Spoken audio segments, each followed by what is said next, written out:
Most people aren't broke because of one big mistake. Rather, it's small little habits that drain their wealth every single day. And in this video, I'm going to expose the 7 biggest money traps of 2025 and what you can do in order to escape them. So with that, let's jump right in.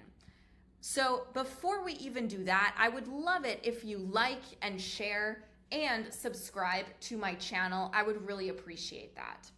And with that, let's take a look at what these 7 big wealth killers are. Now, I did want to give you a preface of what it felt like, at least for me, when I was starting my 9-to-5 job back in the day. It was essentially the rat race cycle, right? In other words, I was working, I got money, right? So I got some income, but then I had a ton of bills, which I had to pay. Like I had my mortgage, I had my car bill. And ultimately that led to something lifestyle. Like I increased my lifestyle. As I made more money, I also increased my lifestyle. And this is commonly known as lifestyle creep, right? So in other words, as your income goes up, your lifestyle, your bills also go up. And this is something we want to avoid. And it's also something that I'll be getting into here in a second about the biggest wealth killers. So once your lifestyle goes up, that means you also don't have your savings. Typically, the lifestyle and the savings are inversely correlated. As the lifestyle goes up, your savings typically go down.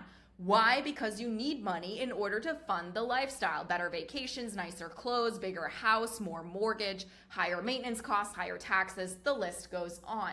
Which also means you have more debt. You have higher loans, which is essentially like a chain, which means you have to keep working in order to feed that lifestyle. So what it ultimately comes down to is your lifestyle, which is exactly what we're going to be focusing on in this discussion. Specifically, what is an inventory of your debts, of your assets, and how can you start to cut out unnecessary spending so you can once and for all delete this chain and the ball that's been literally holding you and fastening you and giving you these golden handcuffs. That's essentially what it's called, the golden handcuffs of work. So let's keep moving.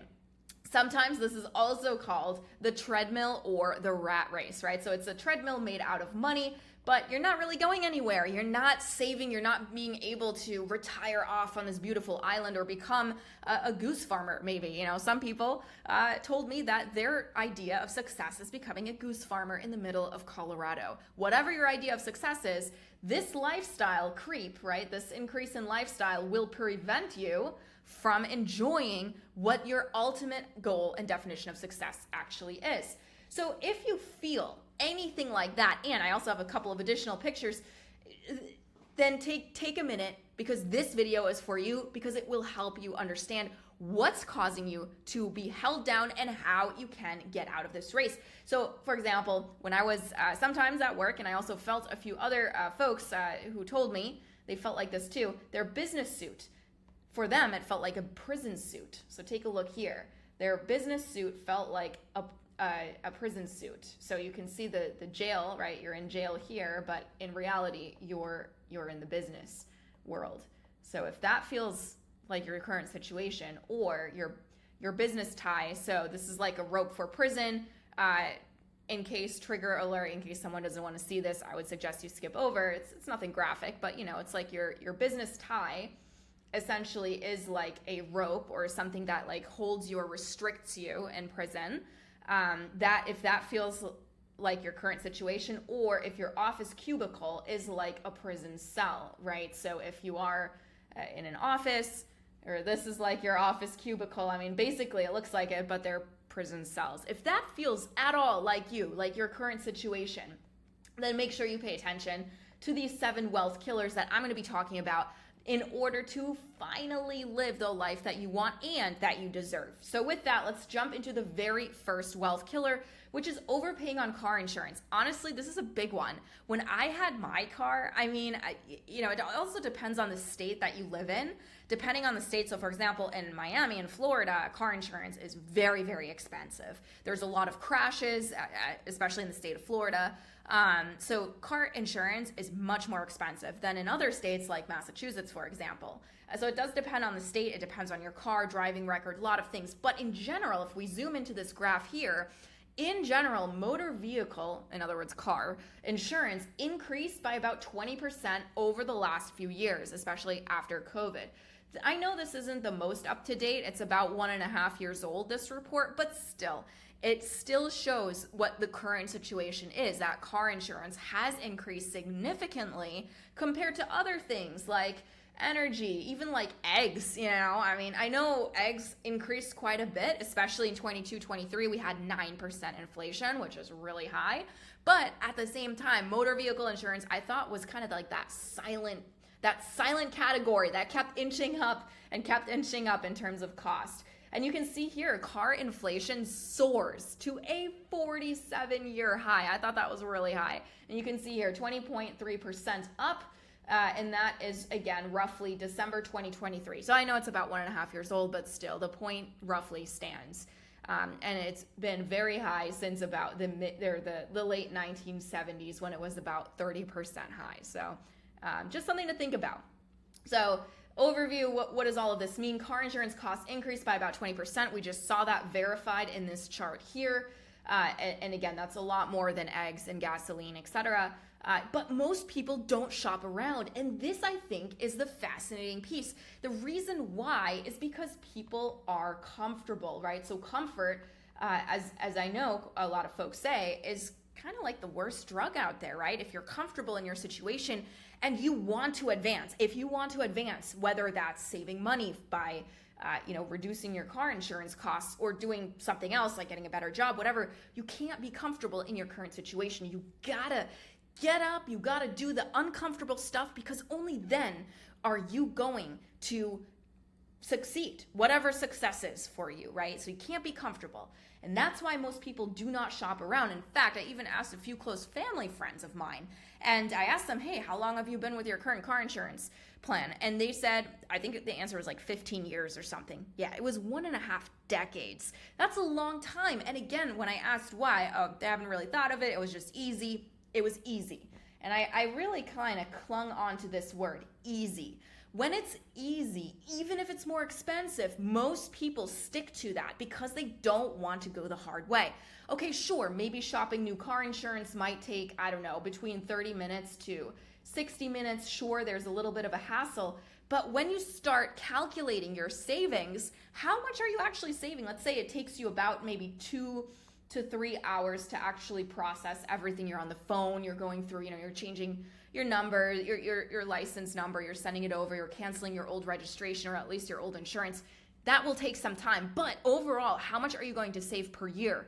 Well, that savings you can calculate is equal to, whatever your 2 to 3 hours were in terms of actually making this happen. So overall, your savings could be like $200, for example, a year.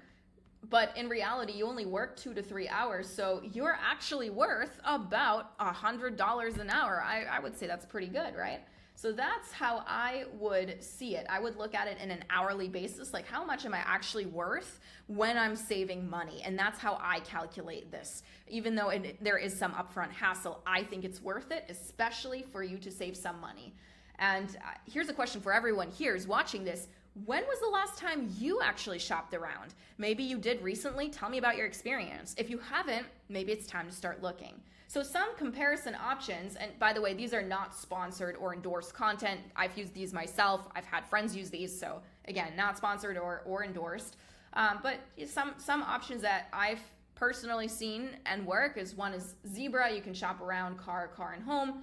And again, it's more of a marketplace. They don't give you one company. They try to aggregate many, many different types of insurance given your profile. Again, profiles vary: state, age, track record, car, distance to work. I mean, there's a lot of different factors, and all of these factors, they go into the pot into calculating how much you have to be charged for your car insurance. So this Zebra just takes all of these variables and then searches different car insurance companies and then tries to match the best quote, which is how much you will be charged with your current situation, and it'll pop it up for you. So that's one.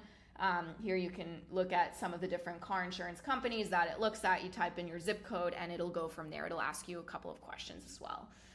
Policy Genius, they're very well known. I use them for my own life insurance, so they're pretty good. But they also do car insurance as well, which you can see here. Get started with car insurance. And so same thing, it's a marketplace, Policy Genius, and they essentially just aggregate all the different types of car insurances out there given your situation. And finally, Gabby, this is another one online, same thing. So these are three, but also wondering if you have any other suggestions, if you found something good and helpful, please don't be afraid to share it. I would love to hear about it, and I'm sure others would too. This would be very helpful. So the second wealth killer is not earning interest on savings, which in other words, AKA cash. We want to make our dollars work for us, right? Think of every single dollar that you have, every single cent you have is like a little soldier in your wealth building army. And you want those soldiers to work, okay? That's the goal. How do you do that? It's by putting them into a high yield savings account. And I want you to take a look at this. This here's inflation. This here's a chart, year over year percentage change. So we're gonna be looking at core CPI and even headline CPI. We'll look at both. And you can see that here at the top, this here's in mid-2022, we see about a 9% inflation, about a 9% inflation number. And this was pretty significant because of all of the stimulus spending in 2020 for COVID. Okay, so inflation has come down since then, which is good news, but still inflation is generally pretty high, trending, these two lines have converged, trending at around 3.5%. So that's what we're looking at right now for inflation figures. Now take a look. So this also means, by the way, this 3.5% inflation, it is eating away at, so it's decreasing, it's eating away at the purchasing power of a single dollar, okay? So that means $1 now in 2023 or 2025 even is not worth as much as what it was in 2020, which makes sense. That's the typical concept of the time value of money. However, now take a look at the interest rates of APY, which is your annual percentage yield over time. Once again, I want you to compare the Fed rate, so what the Federal Reserve is doing with interest rates, versus the average savings account APY, the interest rate. As you can see, these black lines, these little ratchet steps, are from the Fed Reserve of the United States. Over time, the Fed bumps up interest rates. And guess what? Even though it's not as pronounced, unfortunately, the interest rate, so this teal green color down here, so this is what your savings account could get, that also increases. So this has the same trend.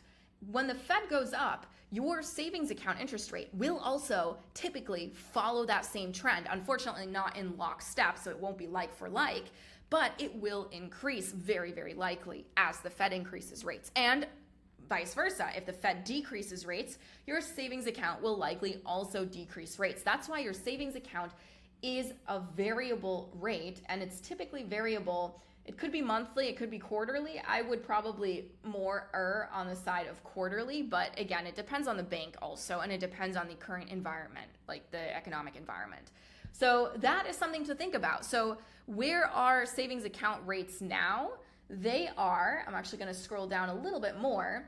Right now, they're at about 3.8%, 4.66%. However, inflation, as we just saw here, is at around 3.5%. So you can actually outpace inflation just by putting your money into a high yield savings account. So that's kind of the big picture point that I'm trying to make. Marcus is one of the savings accounts, again, also not endorsed or sponsored or anything. I've used Marcus before. My friends have used Marcus before. It's Marcus by Goldman Sachs. So it's an online high yield savings account. And it's typically been at the highest record. Out of all of the available savings accounts, it has FDIC insurance. This year is a little bit older, so this is as of October of 2022. But still, you can see once again, it's following the interest rate that this Marcus Goldman Sachs account is giving, is offering you, the consumer, so the person that's putting their money into the savings account, is increasing as the Federal Reserve also increased rates. So this year we're looking at is October 2022. Here we're looking at 10/2022, so October out as well. Once again, the trend is increasing here as well. So you can see once again, when we overlay the savings account interest rates versus the Federal Reserve interest rates, they typically go in the same trend. So what does this mean? What is the overview here? You can earn 3 to 4% in APY, in interest rate, just by parking your cash in a savings account. But again, it's not any ordinary brick and mortar savings account, because brick and mortar stores, they gotta pay for stuff like rent, like air conditioning, like staff, right? Lots of staff, and that costs money. And because it all costs money, it costs overhead, then that means what they can offer you, the consumer, is actually much less. That's why brick and mortar banks actually only offer like 0.01%. Maybe if they're nice, they can offer like 0.5%, which is 0.5%. It's not that much. But if you're looking at something called a high yield savings account, or HYSA, that's online. And guess what? Online banks, they don't need to worry about overhead expenses like rent or like air conditioning or heating costs or anything like that. And the savings that these online banks have, they pass on, or they can pass on, to people like you and me in the form of a higher interest rate. And most high yield savings accounts, I would say 99% of them actually, they have something called FDIC insurance, which also most brick and mortar banks have. Essentially $250,000, if you had that in cash, wouldn't we all want that, would be insured, right? So in other words, if the bank goes bust, if it goes bankrupt, whatever, something happens, there's a bank run, up to $250,000 per bank account holder, okay? So that's important to know, because let's say you are in the fortunate position, maybe you got an inheritance, maybe you got a big bonus or whatever, like a business sale. You're in the fortunate position of having $500,000 in cash in a bank account. Well, guess what? If you are a joint account holder, meaning it's you and someone else, okay, well, guess what? The FDIC insurance still applies to that, because it's $250,000 for you in insurance and $250,000 for your spouse or someone else, whoever it is, in insurance. So that's how FDIC insurance works. So some of these examples, again, not sponsored, of high yield savings accounts that are FDIC insured. I just go on Go banking rates. They're pretty good. I mean, they have generally up-to-date bank accounts for like May of 2025, which is when this video was made. So I just went here. Access Bank happened to be popping up first because of this 4.66% APY. It's very, very high. I wonder if this is like an intro, say, like it could be an intro period or whatnot, and then it drops down. Just make sure you read the fine print. Again, this is member FDIC. We really want to make sure that's the case. And then SoFi is another one, also member FDIC, 3.8%. Synchrony Bank, member FDIC, and that's at 4%. So again, the point, what I'm trying to make though, is all of these banks, they are greater, the interest rate or the APY is greater than inflation. And that means we are outpacing inflation, which is exactly what we want, okay? So that's the goal here. Marcus, we spoke about that earlier. This is at 3.75%. All right, so if you guys have any other experiences or good examples, please let me know. But those are some of my examples here. Next, emotional investing. So important and such a huge wealth killer, especially for folks across the board, whether you are just starting out or whether you are a deca millionaire. Emotional investing impacts everyone and can be a huge wealth killer. Here's why. Take a look at the stock market here. This year ranges from 1970 all the way to 2024, so fairly recent. And take a look at all of these world events. I mean, we know that the world is full of events, and unfortunately not all of them are that good, right? And we can see how each event's Arab oil embargo here in 1974 can cause a downward trend in the stock market. We can see here the dot-com stock crash in 2000, that caused a downward trend. I mean, back then it was huge, but now when we zoom out, it's not that bad. We got the subprime mortgage crisis, right? We got Brexit, which actually didn't really impact the S&P 500 that much, or at least the S&P 500. COVID-19, most of us lived through that, right? We kind of know what happened there in the stock market. We saw a nice little flash crash there. Russia invades Ukraine, another down, regional banks liquidity crisis, and the list goes on. The point is there's a lot of stuff going on in the world, and that can cause us, if we read the headlines too much, that can cause us to panic sell or to panic buy. For example, when during COVID, there was something called the chip shortage. And in the chip shortage, that means the nano chip shortage, that a lot of people that I know, actually, they started going and buying nanotechnology stocks or chip stocks, which did well for some time, but they also saw some volatility. So don't panic buy or panic sell just out of what we call emotional investing. We want to avoid that. We want to stick to the plan, okay? This here's another chart, and I will very briefly go over it.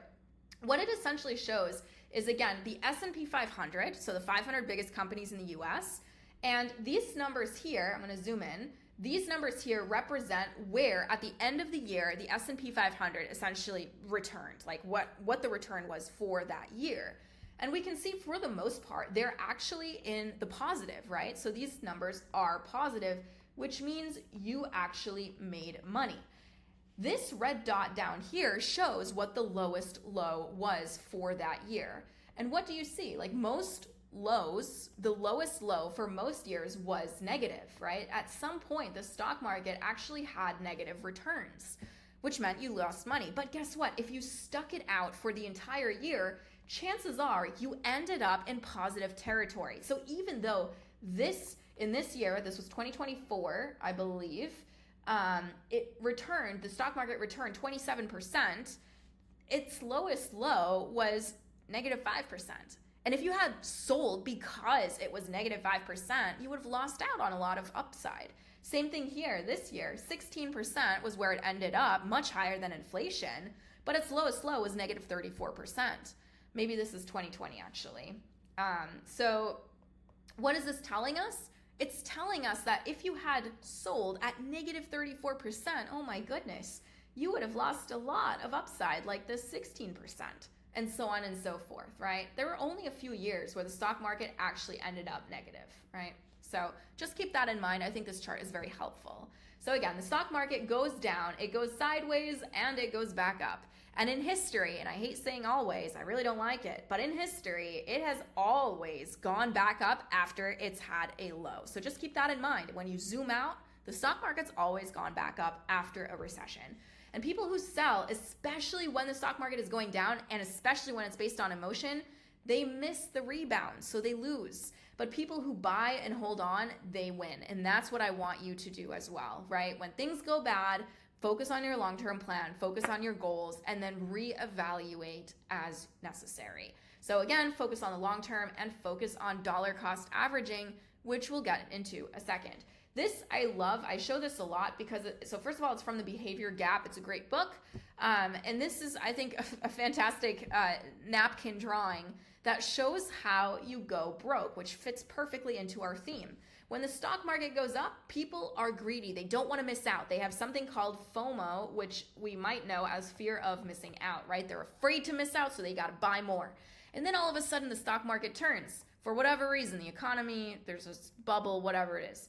And guess what? People start seeing the numbers go red. They turn from green to red, and they're worried. They're afraid.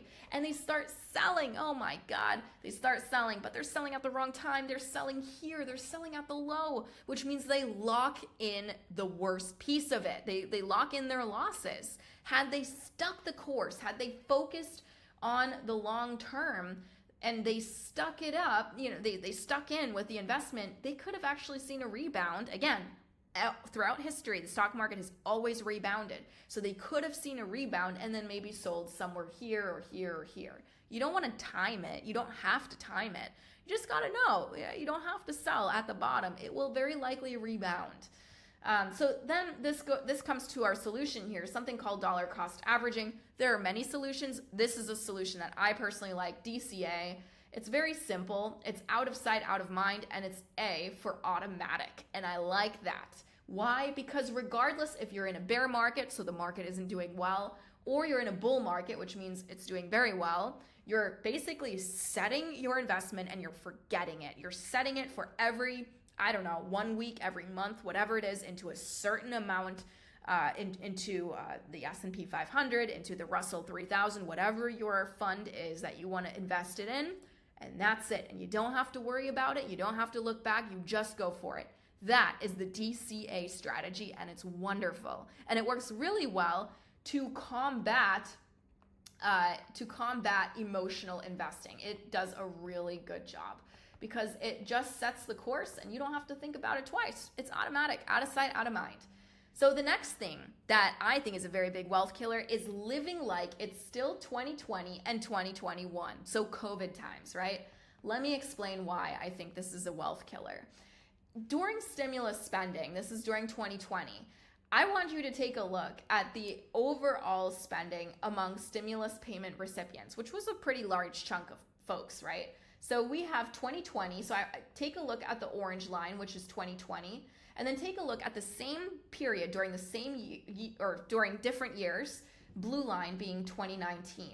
During the same time period, you can see that in 2019, the spread, so the difference during, different months is pretty significant, right? So stimulus spending, what this chart is showing is that stimulus spending really increased the overall spending that people did in the economy. They put money back into the economy, which was the goal of stimulus spending. But what people could have done is just saved the money.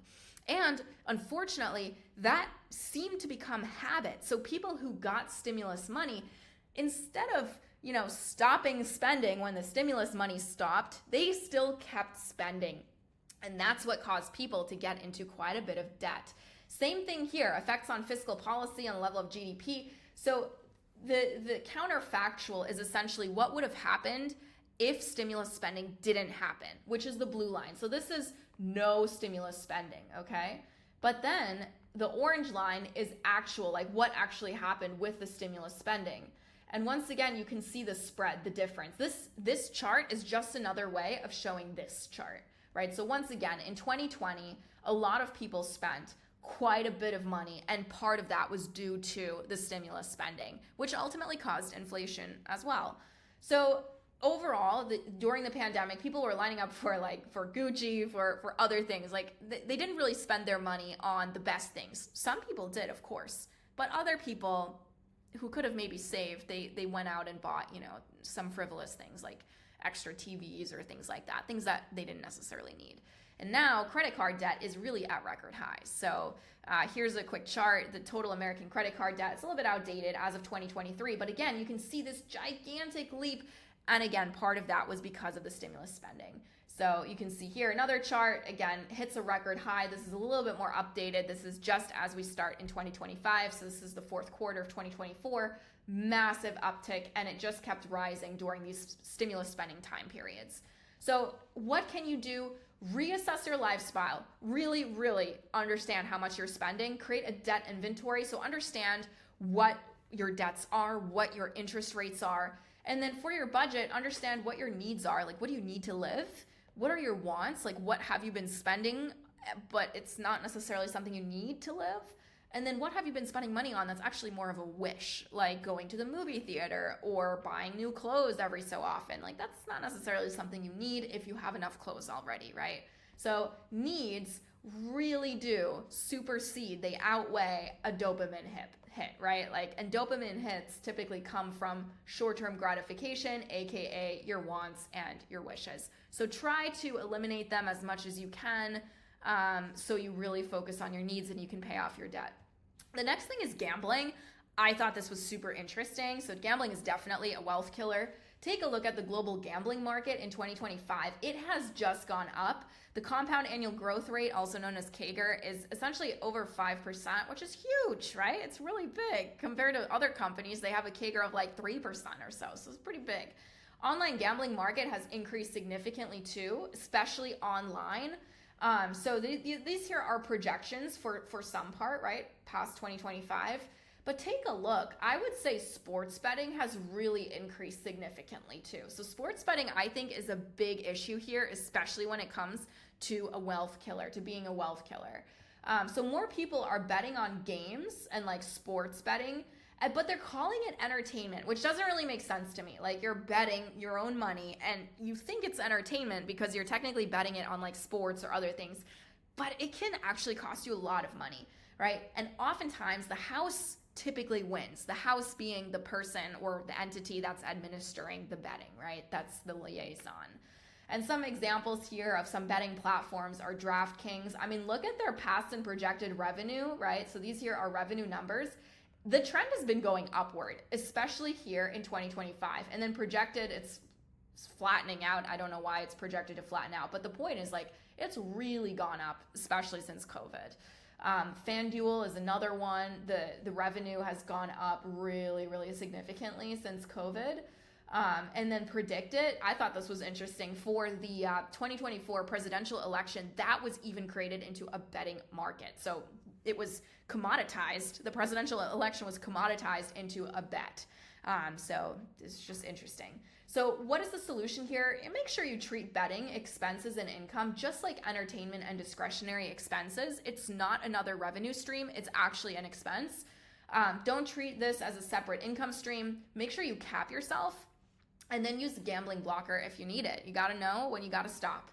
And bet blocker is one. So that will help prevent more gambling.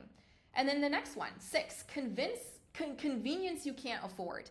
This hits a lot of people and it has also hit me as well. So for example, convenience is all about, you can pay, you're feeling comfortable paying more because you don't have to go out of your way to get food, to get clothes, whatever it is.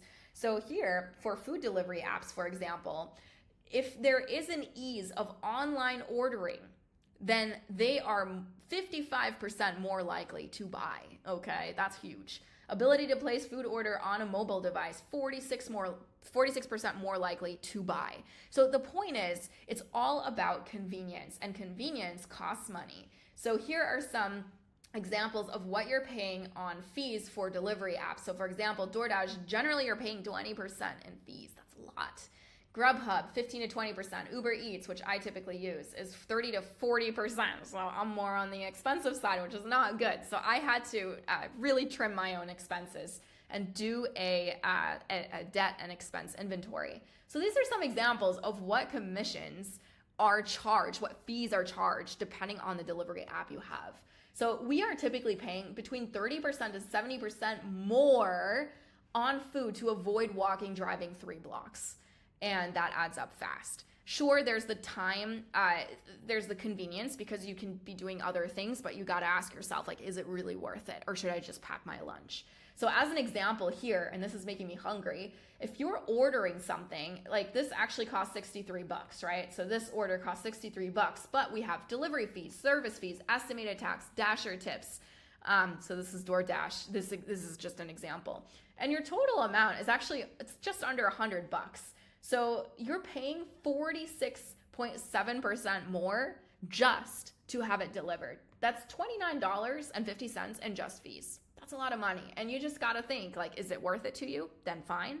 Or is this an opportunity for you to save money, right? So make sure you track how often you pay, set a weekly spending cap. So I'm not saying to eliminate it completely. Just try to be a little bit more balanced. And then cook at home 3 times a week. I don't like cooking at home either, but it's something that I've become used to somewhat. I can still improve though. And then finally, our last point is not investing in yourself. And it just hurts me when I see people who don't want to invest in themselves. So for example, take a look at the average cost of an American vacation in 2021. So this is a little bit dated, but try to work with me here. For a 4-day domestic vacation in the country, we're looking at about $581. And I do think this is outdated. I wish I would have to just spend $581. The 12-day international vacation, probably also a little bit on the cheaper end here, but still, it's like a few $1,000s. So you're getting the point, right? It's expensive. And simply getting to and from your destination can represent 40% of your vacation's total expense. That's a lot. And only about 26% of travelers say they will use a rewards card. So this could also help save money quite a bit while they're traveling. So what's happening here?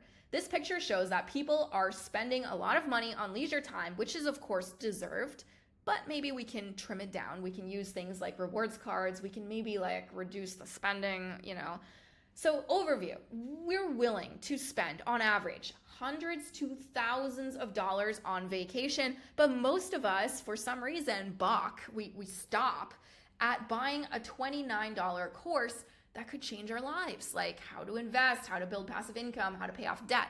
A lot of us don't really see the benefit. Why? Because of this thing called short-term gratification. I get it. I mean, all of us live through it, right? It's a thing. But I think it's important to live a little bit more in a life of balance. I think the balance piece is what a lot of us are missing. So instead of spending thousands of dollars, we could spend maybe $500 and then use the other money for a course or something like that, or a book even. Okay, perfect. So next up, we're looking at the solution. So my rule for me, feel free to edit or adjust as you see necessary. I personally try to spend at least 5% of my gross income on education every single year. And so far, it's worked out okay for me. Read one money book per year. Watch free YouTube videos, which you can check off because here you are. And get a course or a mentor or a coach or join a workshop or a cohort to keep training yourself. So here's technically your wealth protection plan, trying to summarize all of the 7 points we made. Compare insurance rates for cars. Open a high yield savings account, automate your investments, audit your spending, limit betting apps, cap food delivery, and invest in yourself. These are the money leaks that you have to fix ASAP, and you can start building wealth much faster. The psychology of wealth, the reason why most people are stuck, and this relates back to this cubicle prison experience as we discussed earlier, is because of this funnel here. Okay, so this is essentially when you make money, you start seeing and experiencing spending leaks, and then finally regret settles in and you feel sad and you feel stuck. And that's kind of what relates to this this cycle, right? So one question for you, what's one wealth killer that hit you hardest, that you felt like you really resonated with? And I want you to drop it in the comments and tell us the change that you are committing this week. Psychologically, this will also work, and this can work. And it has been proven to work if you commit to something and post it publicly. Because again, the people who build wealth, they actually take action. They make it happen. So you do not need to be rich to build wealth, but you need to stop bleeding cash on the things that don't grow your future. Just keep that in mind. So with that, start building wealth now. Use these tips to help you on your journey. And if you found this helpful, please like and share to help others. Also, please subscribe to my YouTube channel. It's _MMW for more cool insights. And finally, join my newsletter for more exclusive tips. The link is in the description below. And your bank accounts will thank you later. Thanks, guys.